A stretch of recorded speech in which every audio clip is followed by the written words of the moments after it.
Hi there, and welcome to this day in history for May 8th.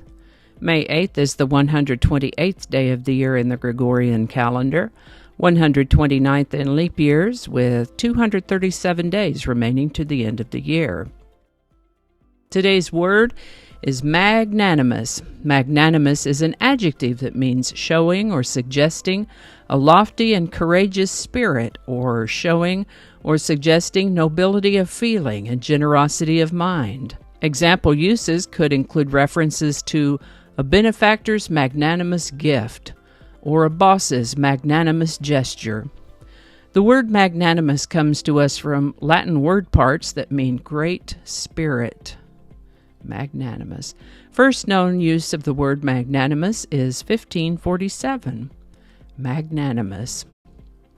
And with that, on May 8th, 1541, Hernando de Soto stopped near present-day Walls, Mississippi, and saw the Mississippi River, at which time was called the Rio de Espiritu Santo. And why do we care about this?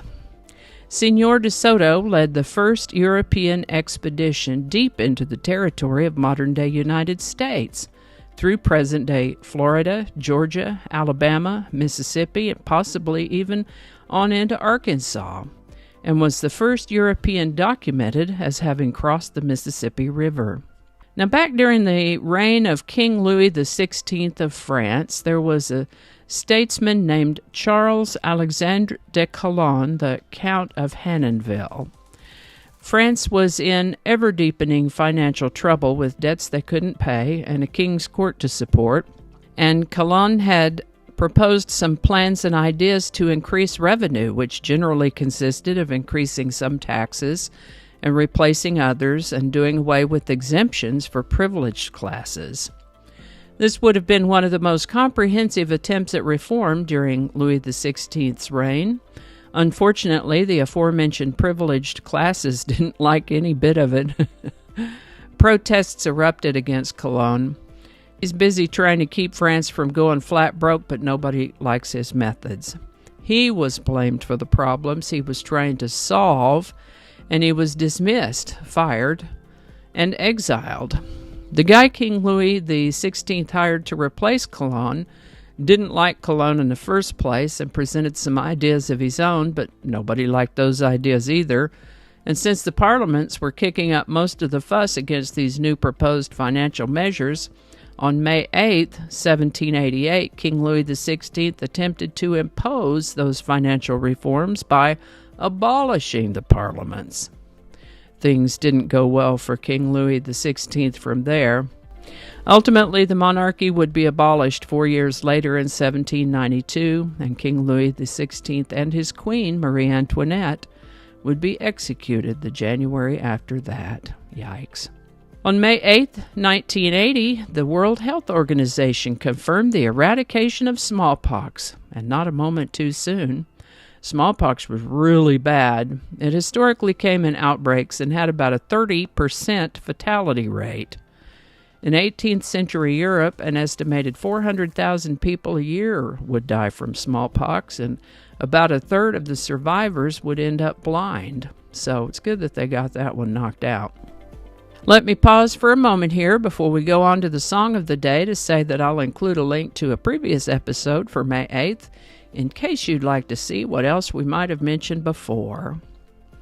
Today's song is Mrs. Brown, You've Got a Lovely Daughter by Herman's Hermits, and I almost can't read that without singing it.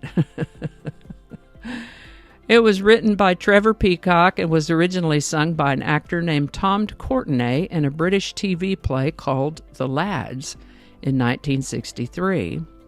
It's been covered by several artists, including Alvin and the Chipmunks, those guys again.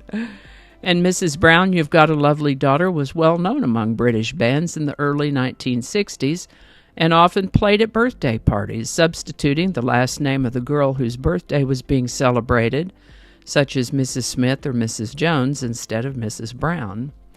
But the most famous version of the song is by Herman's Hermits, who released it in April of 1965. It did really well, and we find it on May 8, 1965, beginning its second of 3 weeks in the #1 spot on the Billboard Hot 100, Mrs. Brown, You've Got a Lovely Daughter by Herman's Hermits. Link in the description. Alrighty, thank you so much for watching. Consider subscribing if you haven't already. Feel free to share this video with a link in your email, messaging, or social media. If you enjoy this series, you can check out the playlist that contains these videos. I'll put a link to that in the description. That description lives on YouTube, so for other platforms, I'll include a link to my blog page that's called No Really. You can also find me on Rumble, BitChute, and Odyssey. All those links in that description. Alrighty, that's all I can think of right now. Thanks again, and I'll see you next time. Alrighty, back to work. I think we got it this time.